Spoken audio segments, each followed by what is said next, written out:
Good morning and welcome. I'm Suzanne Maloney, Vice President and Director of the Foreign Policy Program at Brookings. Thank you very much for joining us for today's webinar, Assessing the US-ROK Partnership in the Global Trade Agenda, a conversation with South Korean Trade Minister Han-Koo. The United States and South Korea have a robust economic relationship that reinforces our bilateral ties.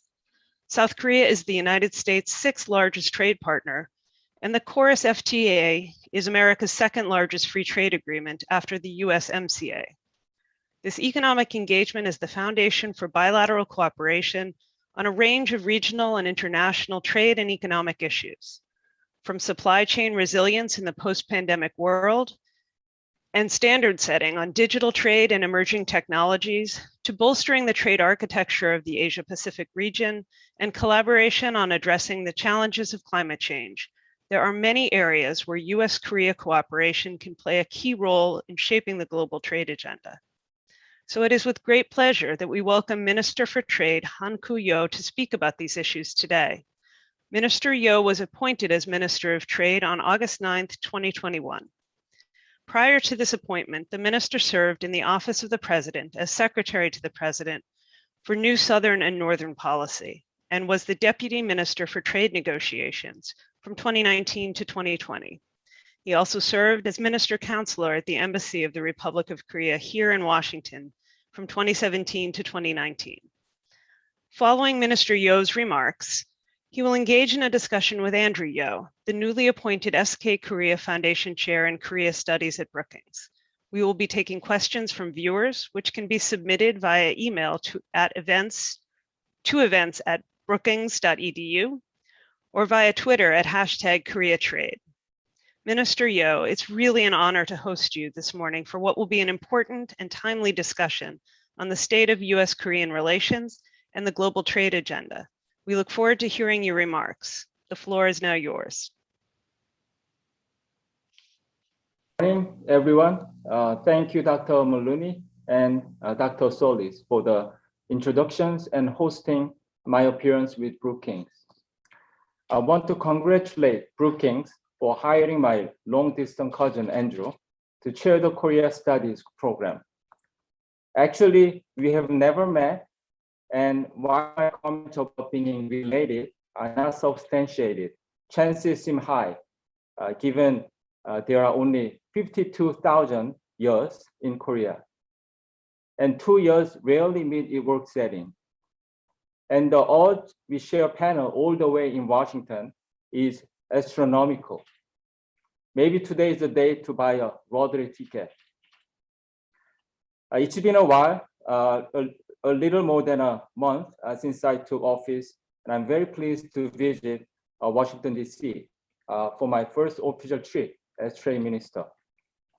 I spent a total of about 6 years here, first as a Senior Investment Officer at the International Finance Corporation, and more recently as Minister Counselor at the Korean Embassy. So Washington feels like my second home, and it's always good to be back in town. With a rich tradition and matching prestige, the Brookings institution has continued to provide influential, thought-provoking, and actionable policy analysis recommendations, the strength of which comes from deep yet timely research across a wide range of areas. As climate and AI tabs at the top of your homepage show, Brookings has constantly renewed its relevance by expanding its horizon and providing a compass that helps us navigate through fast-paced changes around the world, which is where my story begins this morning. My career in public service began in 1993, during the early formulative years of the multilateral trading system, which became known as WTO in 1995. Global trade rules established by the WTO agreement have provided a solid foundation for growth and development of global economy through free trade and investment across borders, with Korea as one of the biggest beneficiaries. After some time, the tide turned away from the multilateral trading system in favor of bilateral and regional trade deals known as FTAs and mega FTA. Now that I look back on it, the last few years of the FTA era was spent negotiating deals with Central American countries, United Kingdom, and Israel, and finishing up the RCEP negotiations as chief negotiator. After taking office as Korea's trade minister, the first thing that came to my attention was the rapidly changing nature of the global trading environment. The world we live in today is facing complex, far-reaching challenges we've never seen or experienced before, such as the need for overcoming the pandemic, responding to climate change, building more resilient supply chains, and transitioning into digital economy, just to name a few. These are not challenges for a single country or any group of countries, but for every country around the world to take on. To meet these challenges of a global nature, countries have been forming public-private partnerships, and trade ministries are playing an increasingly larger role than before. As Ambassador Tai has aptly articulated, the USTR, and more broadly, trade ministries, sits at the intersection of foreign policy, national security policy, and economic policy. And trade policy has become an essential and strategic part of the solution to today's challenges relating to environment, climate change, and labor issues. With that said, I believe we now need to seek a paradigm shift or even a great reset in trade policy. Against this, excuse me, against this backdrop, a close international cooperation is more necessary than ever to tackle global challenges together. President Moon and President Biden at the summit meeting in May of this year, we agreed to cooperate to increase resilience in our supply chains, including in priority sectors such as semiconductors and eco-friendly EV batteries, committed to work together to develop a future-oriented partnership by leading innovation in the areas of clean energy, and in the emerging technologies. And the two presidents also decided to establish a comprehensive Chorus Global Vaccine Partnership to strengthen joint response capabilities for infectious disease through international vaccine cooperation. Of course, our two governments have been working closely together to implement and further develop the outcomes from the summit meeting. I'd like to briefly touch upon some important cross-cutting themes, most of which I hope we will discuss later in the session. First, Korea and the United States are indispensable and interdependent partners for building more stable and more resilient supply chains. With Korea as a technology as well as manufacturing powerhouse in priority sectors such as semiconductors and batteries, and given the recent vibrant investment activities of Korean investors in the United States. In fact, the Brookings Institution underscored in June the importance of ally shoring as a significant tool to speed up economic recovery and strengthen supply chain. Now, being for technology leadership has become increasingly more intense with even higher stakes. In the wake of COVID-19, the pace of global transition into digital economy has been accelerating, fueled by rapid development and commercialization of advanced technology. With that said, cooperation among like-minded countries on strategic technologies is especially more meaningful today. Here, the United States and European Union Trade and Technology Council may serve as a useful template for other partners, including Korea. Third, digital trade is another area of growing importance, with ever-expanding discussion intended to usher in much-needed rules of digital rule. Korea is currently finishing up negotiations for a digital partnership agreement with Singapore, and earlier this week, officially notified its request for membership to the Digital Trade Agreement in the Asia Pacific, called the Digital Economy Partnership Agreement, or DIPA. As we all know, the United States has put much effort into shaping and establishing high-level rules of digital trade for some time now. Renewing the U.S. pursuit of a plurilateral digital trade agreement, especially in the Asia Pacific, will allow the U.S. to both further solidify its geopolitical leadership in the Indo-Pacific and establish a template for the rules of digital trade. Before I wrap up my remarks, I'd like to briefly introduce some issues of truly global importance, of which Korea is now ready to play a role at multilateral venues as a responsible member of the international community and a beneficiary of the multilateral trading system.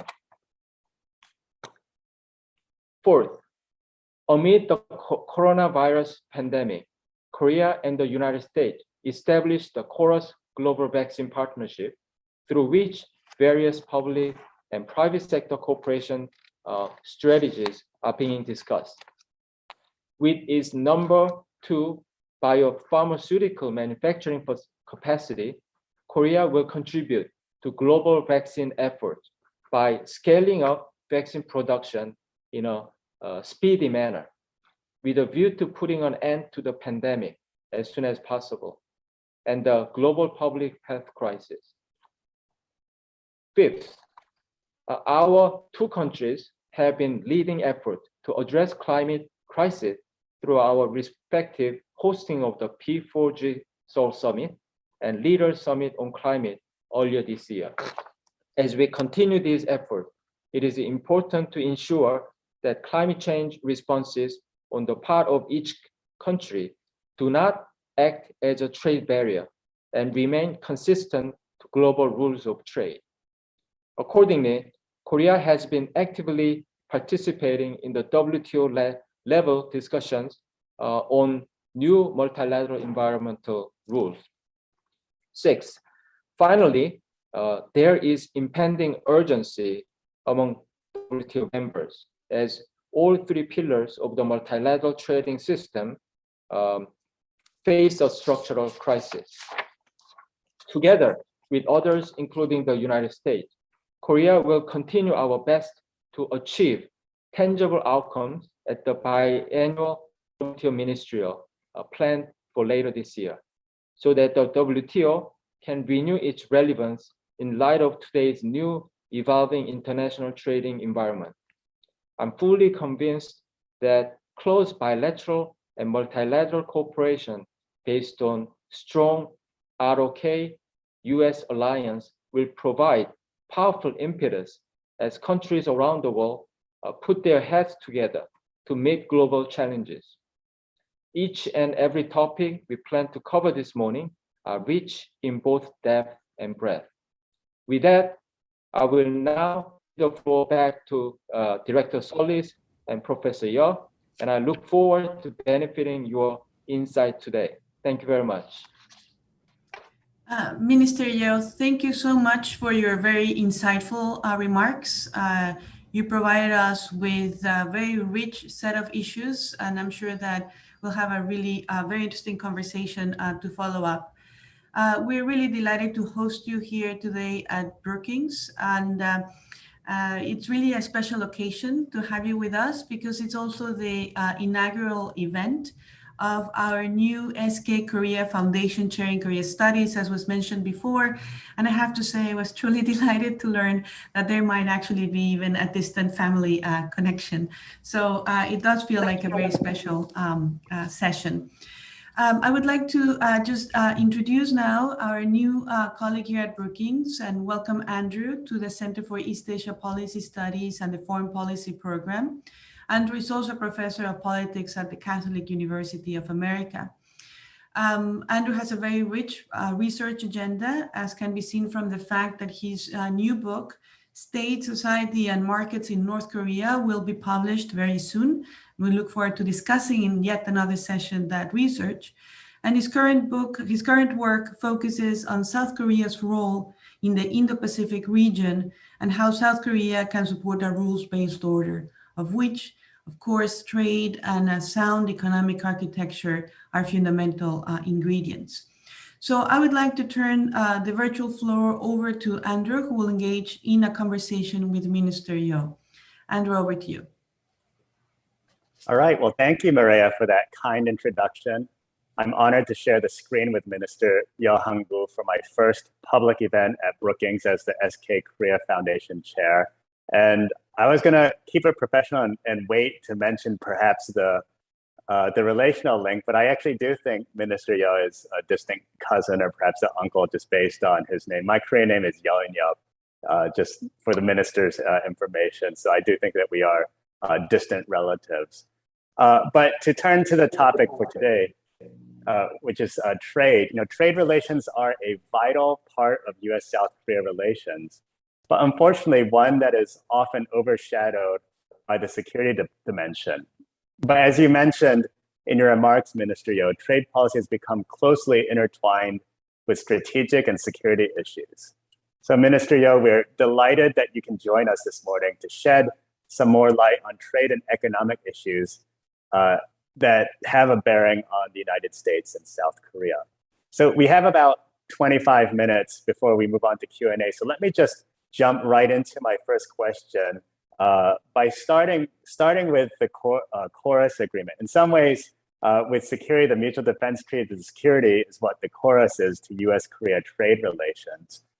And as some of our audience members will know, the revised chorus went into effect in early 2019 to address concerns raised by the previous government regarding Korean steel imports, U.S. automobile exports, and pricing on Korean pharmaceuticals. How would you characterize chorus today and overall trade relations between the U.S. and South Korea following the revised agreement? Thank you, Andrew, for that question. Yes, as you mentioned, chorus FTA is a bedrock of Korea-U.S. Economic and trade relations for the last 10 years. In fact, early next year, in March, we will mark the 10th anniversary of chorus FTA. And then in 2017, we got into this amendment process of chorus FTA.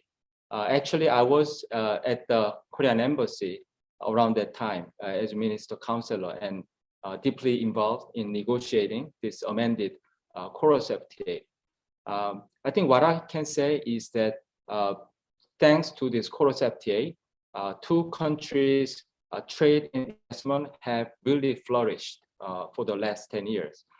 If I just look at simple data between before and after this chorus FTA, this trade volume between Korea and United States has increased about 32%, while during the same time, the world trade has contracted minus 4%, by minus 4%.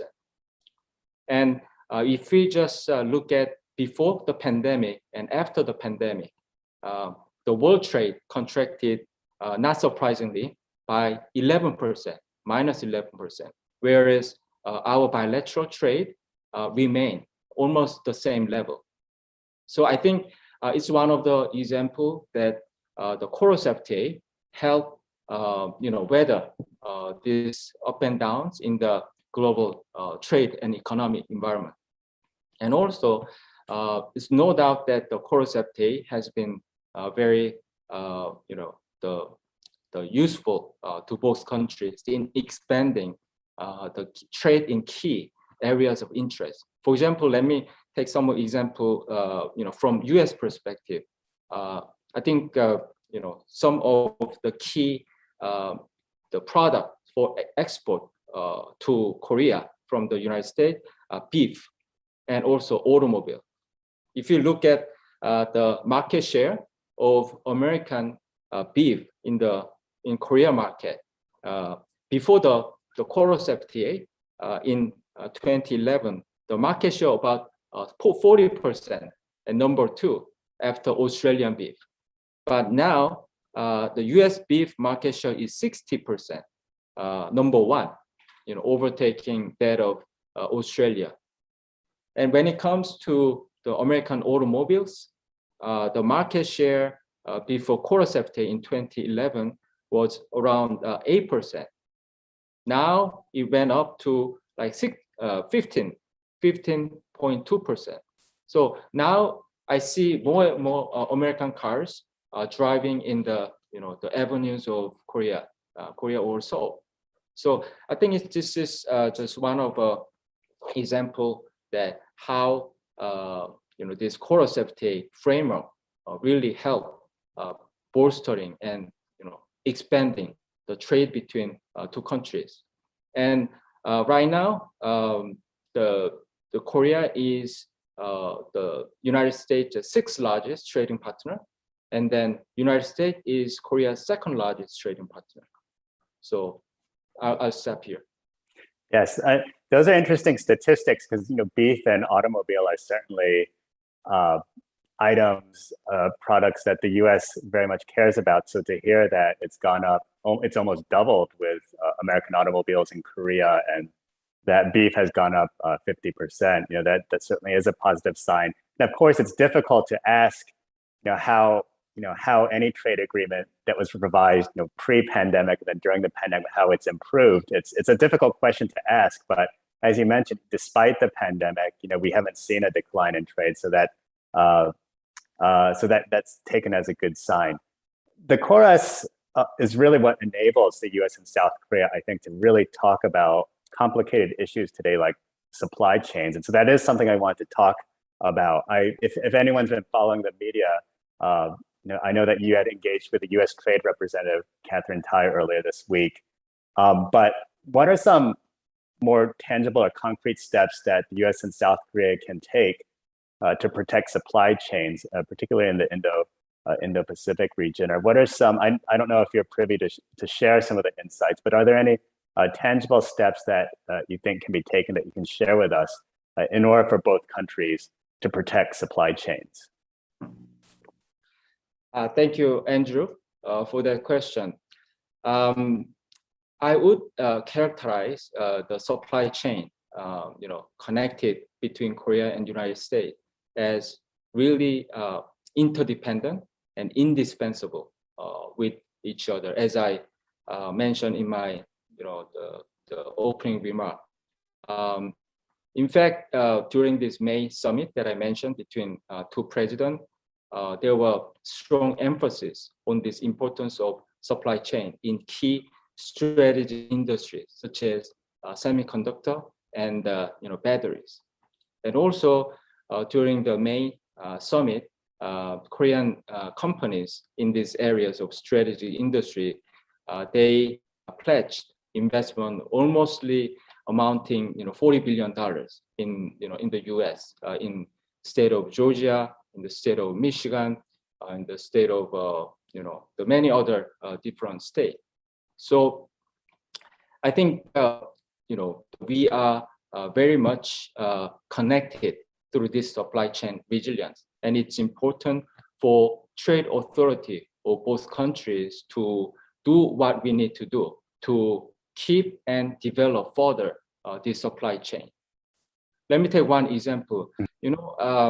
Early this year, many people in both countries were worried because two largest the battery companies from Korea were in sort of intellectual property dispute in the United States, and then it was the USCR, Ambassador Catherine Tai, who successfully mediated the dispute between these two companies and in this key strategic sector. By doing so, I think it's saved a lot of jobs, and then really big state-of-the-art this clean energy technology, the factory. So I think this is some sort of the trade policy that we should be aiming for in this rapidly changing new era of trade policy. And also, Andrew, you mentioned this Indo-Pacific region. Before I was appointed as trade minister, I was secretary to the president on this new Southern policy. That is really this new Southern policy is the signature of the foreign policy by President Moon and the Korean administration. The idea is that this new Southern area from the Korean perspective, which are composed of ASEAN, 10 ASEAN countries, and India.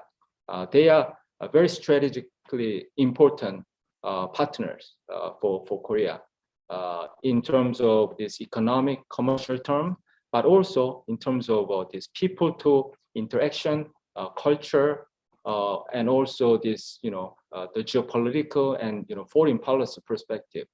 So right now, I think that from Korea, so a lot of the businesses are investing in this Indo-Pacific area. For example, as you may know, Samsung has one of the biggest factories of mobile phone in Vietnam and India, and they manufacture this mobile phone from those two countries and then export around the world. So I think from Korean investment into this Indo-Pacific area, and also Korean investment into this United States, and vice versa. All this supply chain in key ICT sector and the electric automobile sector are interconnected. And for example, these days, recently, the Hyundai automotive company, they invested in Indonesia. It's the electric vehicle as well as this traditional vehicle. So I think in the last May, the presidential summit, two presidents recognized the importance of this region, and we reflected the need to cooperate more closely between Korea's new Southern policy and U.S. This Indo-Pacific strategy. So I think there's a lot of potentially promising areas for cooperation between United States and Korea in this Indo-Pacific region. I definitely want to get to the New Southern policy. I mean, that's some of I've done some work on New Southern policy myself for my research. But before I turn to New Southern policy, I wanted to ask about just U.S. and South Korean investments in the Indo-Pacific, particularly in Southeast Asia. There's questions about this race for standards for critical and foundational technologies in the Indo-Pacific. And you pointed out an example where there could be great cooperation between the U.S. and South Korea as they both invest in Southeast Asia as Korea invests in the United States. I was wondering if there's also potential for friction and how that friction might be managed. And if I were to give a concrete example with technology standards, take for instance 5G networks in Southeast Asia. So on one hand, if Samsung were to come in to the Philippines or Vietnam, it'd be welcomed by the United States if it means not adopting China's Huawei, adopting Huawei and 5G in that part of the world. But what would this mean in terms of competition then between Korean and U.S. tech companies if the United States also wants to establish 5G networks in this region? And so here's where there could be potential friction, but but you don't have to see it as zero sum. So would it be possible for the U.S. and South Korea to cooperate on something like 5G networks? Thank you, Andrew. I think in real business term, there will be always both aspects of zero sum and as well as positive sum. But I would see this Korea-US this business relation in the Indo-Pacific, especially in this technological standard. I see it as more of this positive win-win, the relation rather than this, competition or zero sum. Because as I said, the U.S. Korea, the supply chain are interdependent and indispensable. For example, the semiconductor or the 5G or 6G. I think the relation, the nature of the bilateral relation is complementary to each other. So, for example, for Samsung to manufacture this memory chip, they need to import this state-of-the-art the manufacturing equipment from the United States.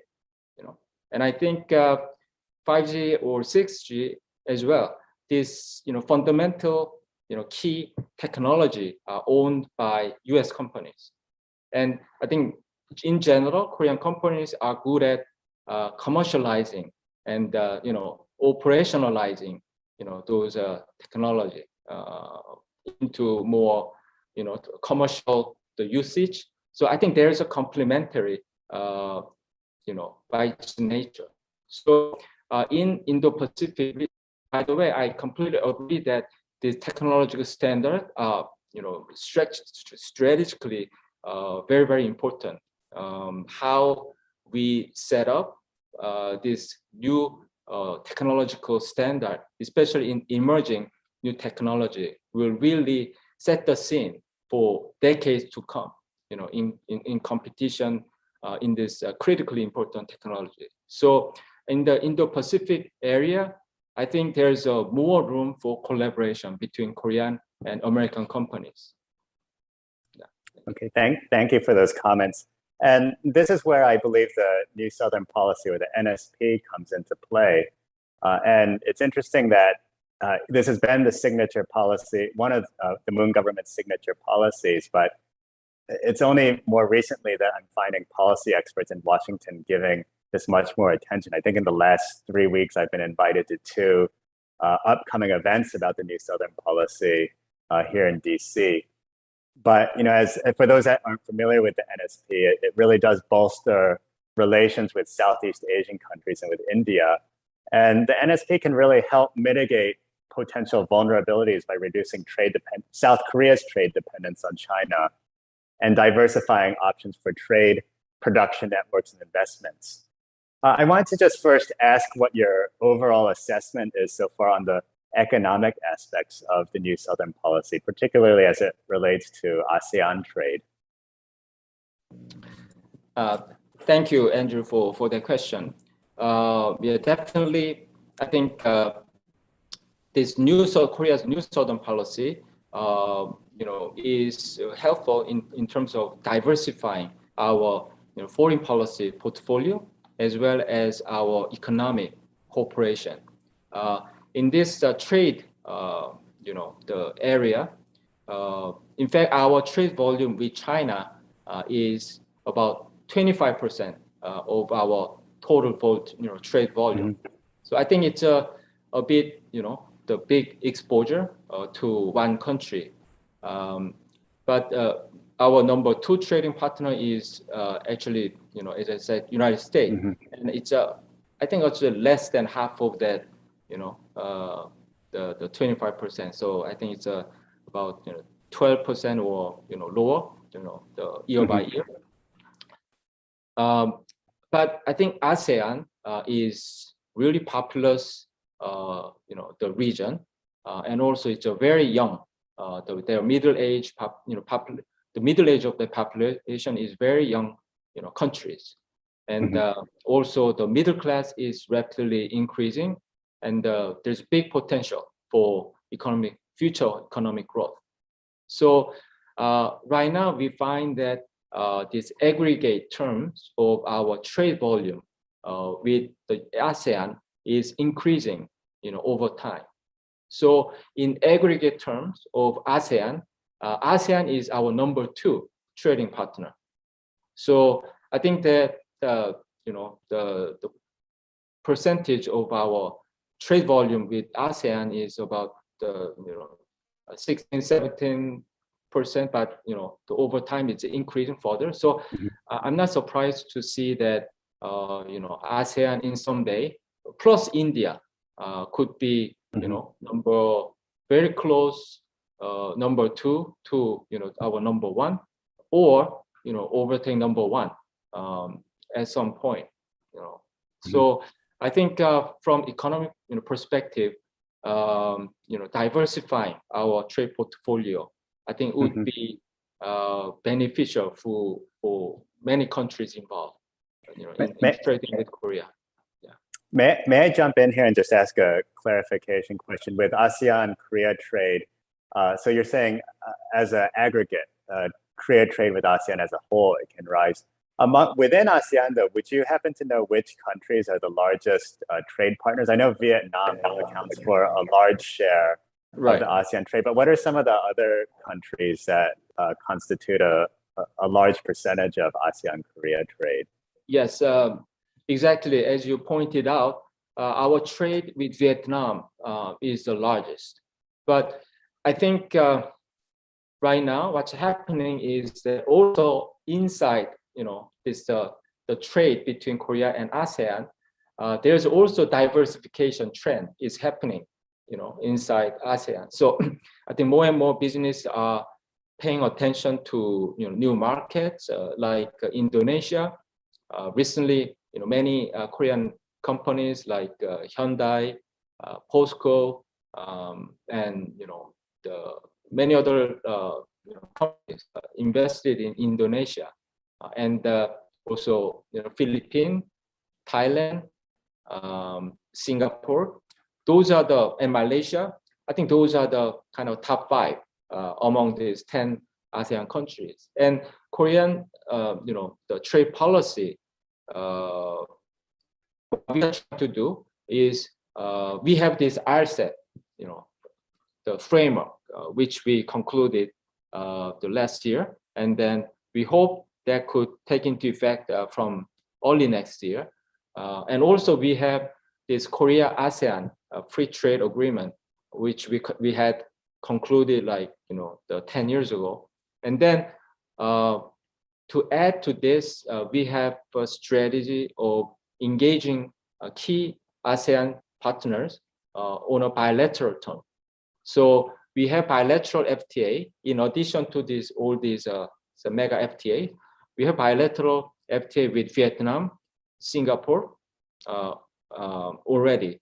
But last year we also concluded new bilateral free trade agreement with Indonesia, and then Cambodia, and then now we are in negotiation with the Philippines and Malaysia.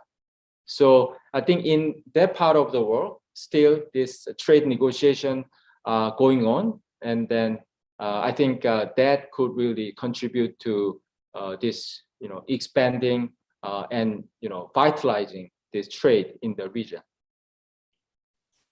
Okay, thanks. And you mentioned RCEP, and I want to save that for last, the regional trade agreement questions. But if I may make one comment about the NSP and ASEAN-Korea trade. So I was on a panel this summer just talking about the impact or the efficacy of the NSP. And on record, I think this is a positive. I think this is a positive step that South Korea is taking and turning towards Southeast Asia and India. But I think in the long term, to really understand its impact or efficacy, we would want to see how ASEAN-South Korea trade grows. And if the justification or if the argument is that this can help wean South Korea from dependency on China, then we should see ASEAN-South Korea trade replacing some of the share of South Korea-China trade in the foreseeable future. I think it's too early to tell whether there has been a replacement or an increase, if an increase in ASEAN-South Korea trade is correlated with a decrease in South Korea-China trade. And someone had told me that hasn't taken place yet. So I think it's still too early and we had the pandemic, but I think to really see the impact, or one of the indicators of the NSP to see how effective it is to see if it actually does replace some of the trade that's taking place between South Korea and China. So I just wanted to throw that out there. I mean, if you have any comments on that, feel free to jump in. Otherwise, I can spend the last few minutes of our time just talking about regional trade agreements. So, Minister. Yeah, yes, I'll just make short comment. I think it's this kind of diversification happening in the market is I think it's a natural, logical one, because many Korean companies, especially middle and small and medium companies, had invested in China from a decade or decades ago. One of the main reasons was because of this cost advantage that China had, and in fact, for the last 10 years, I think about 3,000 small and medium enterprises from Korea moved to China. But as we all know, this China is no longer a cheap this production base. So I think there's a very natural business logic behind this movement that many small and medium enterprises trying to find alternative location, production base. They can come back to Korea, but still, Korea is a sort of a high cost the production base. So as a natural sort of trend, I think many Korean companies are looking at the third location destination as an alternative, and that's what's happening in ASEAN and India. Thank you. Okay, so I did say that I wanted to bring up the RCEP, a Regional Comprehensive Economic Partnership, which was signed last November. So if I could just ask a quick question about what you think the significance of RCEP is for the region and for South Korea specifically. And in the interest of time, if I could also tag on a follow-up question.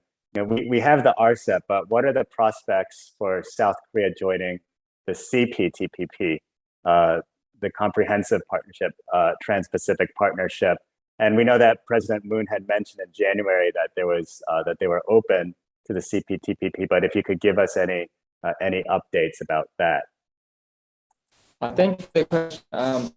Korea has bilateral FTAs with 57 countries. We have 17 bilateral FTA with 57 countries. But I think even 5 or 6 years ago, I think the global trend in trade was towards this plurilateral trade. That's why the RCEP, TPP were sort of in mood at that time. Now on RCEP, I think that is significant. I know that some of the opinions in Washington, D.C., that the standard may not be high enough. But if you look at the composition of these RCEP countries, it really varies from the country with maybe GDP per capita is $1,000 up to very high advanced country, and the 15 countries with various industry portfolios and income level, and then their the economic social background, etc. So I think just combining all these different countries into one single common standard, the rules, etc. I think that's just significant. So, and also this RCEP region is one of the youngest population, and with a huge potential for growing middle class, and then a lot of industrial development potential. So I see RCEP as a sort of a future trade future trade deal, not in a sense that it's high enough, but with this big potential to grow further and to improve further. And on CPTPP, I think Korea is very much interested in CPTPP. I think with the U.S. pullout from the CPTPP, I think CPTPP needs to expand its membership in order to be, to position itself as a representative FTA, mega FTA in the Asia Pacific region. And I think Korea is a natural, candidate to become, CPTPP member. And the Korean government has been actively preparing and also considering to join this CPTPP. We haven't decided finally yet, but the process has been, developing quite well so far. Thank you. Yeah, I would just add that it also doesn't help that the U.S., after they pulled out, after the U.S. pulled out from the TPP under the Trump administration, that since that point, they've really they haven't really championed any regional trade agreement. And even the Biden administration, at least as far as I know, hasn't really championed regional trade. And the focus has been much more on development finance and infrastructure, at least on the economic front. And, it's a question whether the U.S. needs to play a larger role in regional trade agreements to persuade some countries like Korea, or at least give Korea more encouragement to also join the CPTPP. But those are just some brief thoughts. I'll let you wrap up this portion of our event before we turn over to Q&A. But if you had any comments about what your thoughts are with U.S. leadership in the region when it comes to its U.S. economic role and regional trade agreements.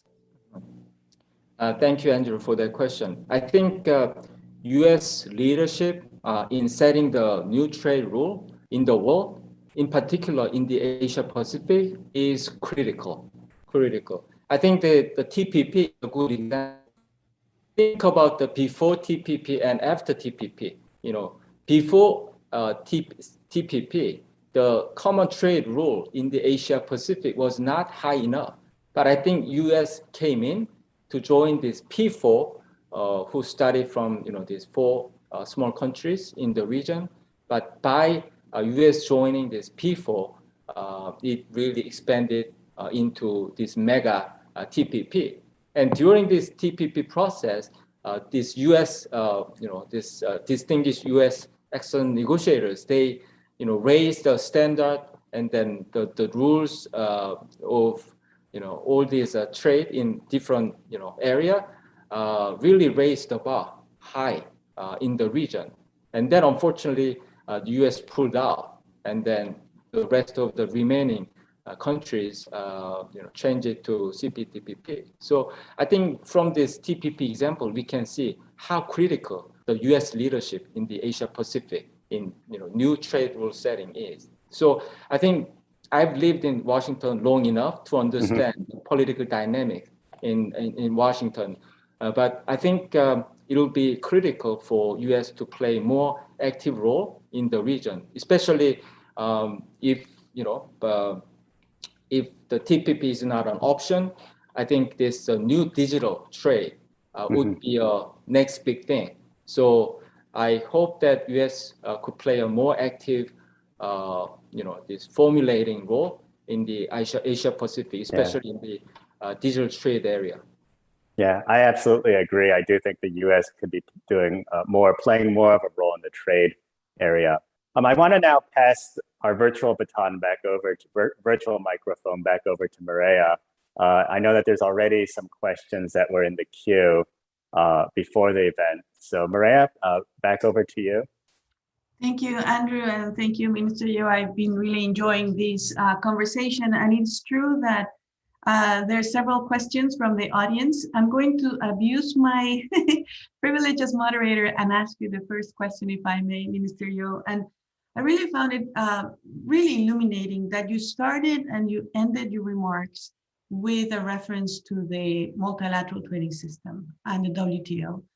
And I was hoping if you could address the question of how can we reform the WTO so it continues to perform the critical duties of updating the trade rule book, adjudicating disputes among members, and really bringing the rules to be on par with the current realities the way in which the world economy is organized, but also the geopolitical tensions that are rising. I know that this is a very broad question. I know that there is a WTO ministerial coming up, but if you can reflect on the shorter term challenges and prospects, say on fisheries, on e-commerce, but also how do we fix it? I think that the pandemic also very much underscored that protectionism is on the rise. Many countries resorted to export bans on medical supplies and so forth, did not even bother to notify WTO. We know that if there's a dispute these days, the appellate body is not working. So from your point of view, from South Korea's point of view, a country that's trade dependent, that has benefited enormously, like the United States, from an open multilateral trading system, what do we do about this critical challenge? Thank you, Dr. Solis, for the excellent and important question. Exactly, as you mentioned, Korea is a big beneficiary of this multilateral open trading system. If just briefly, if you look at the, at the beginning of our economic development in early 1960s and now, the GDP has grown like 580 times, but the trade volume increased 1960 times. So I think the trade grew like more than 4 times, the faster and bigger than this GDP growth. So I think Korea, will play more active role in restoring this multilateral system and contributing to this WTO reform process. Now, we have just, about 2-3 months left until, this MC12. And I think WTO and multilateral system are at a crossroads. So we need to have some concrete outcome in MC12. So I think we have to be very pragmatic in setting our goal, what we can deliver at MC12. So we cannot be over ambitious. It's also during the pandemic. So we have to set the reasonable right level of expectation and goal. So in that sense, as you mentioned, I think this concluding this fishery subsidy negotiation is key. And I think we are getting there. If this developed country and developing countries get together and make compromise on into this reasonable the alternative, then I think we can get it done. Also we have to look at more in the medium term to really reform this multilateral and WTO system. I think one of the problem is that this negotiating arms of WTO hasn't really been functioning. But if you look at this, for example, ITA, this plurilateral negotiation, or JSI, I think that has played a very constructive role in negotiating new emerging area.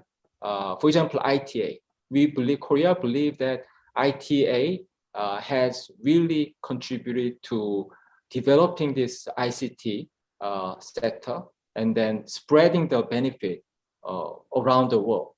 So I think we need to use more of this practical approach of this plurilateral negotiation. And I think we cannot have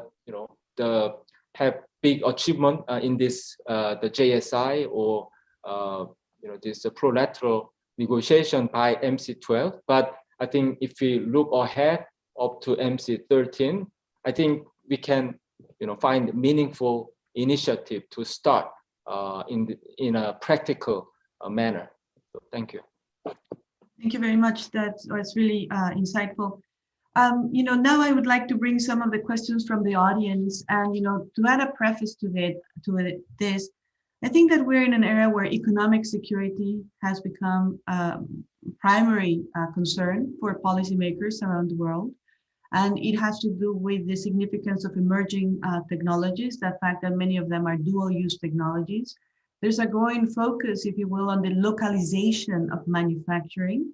And of course, we know that the White House recently conducted a supply chain review and semiconductors and batteries figured prominently in that effort. Now, I have two questions from the audience that focus on semiconductors. You already touched on 5G, and this is related, but let me bring their questions if I could. So David Gossett from Philip Hills Global Strategies asks, what are Korea's views on supply chain security in the semiconductor industry and moves to build more manufacturing facilities in the United States?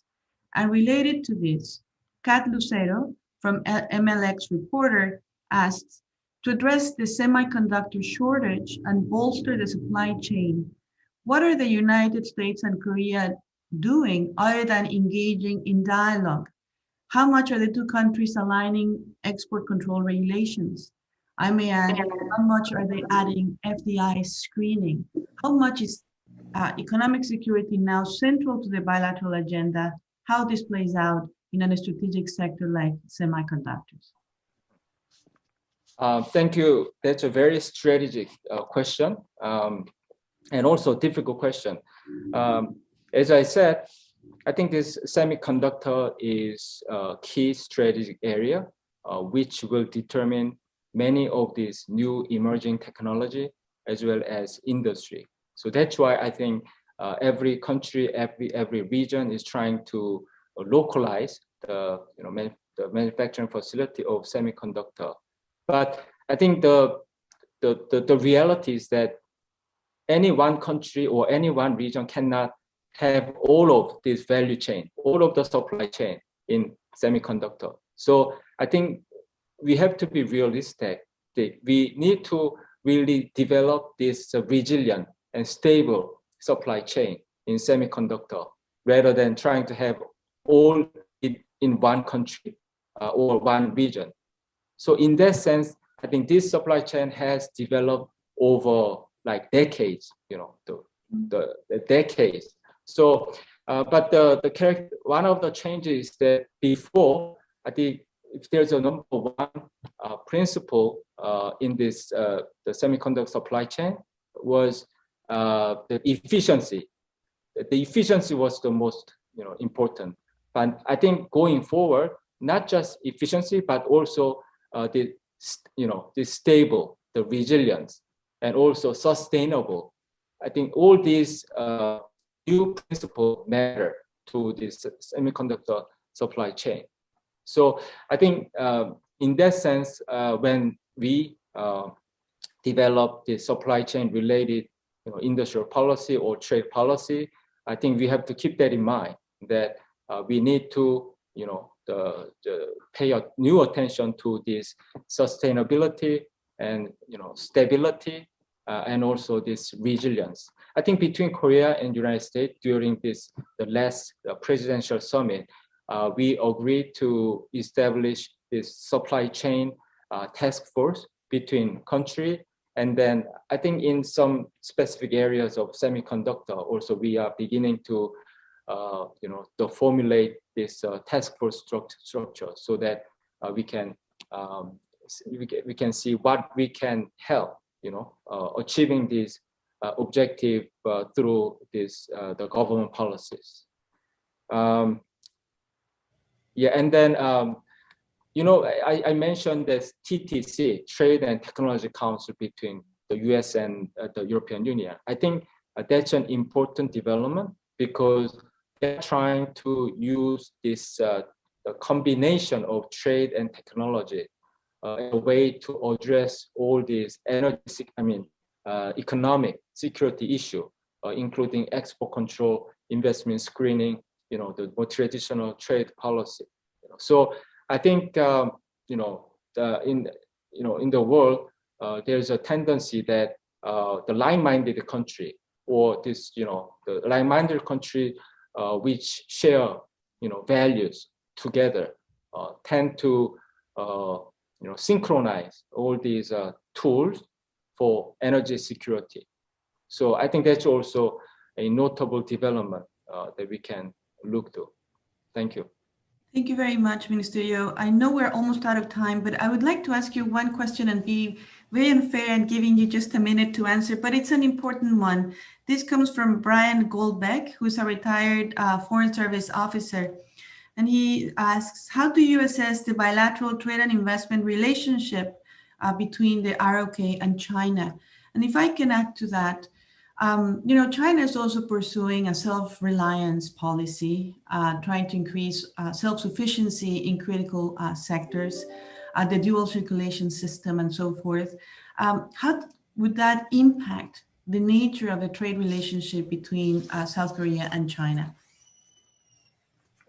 Because of this fast growth of Chinese economy for the last couple of decades, and also, as I said, a lot of investment from Korean companies into China and vice versa.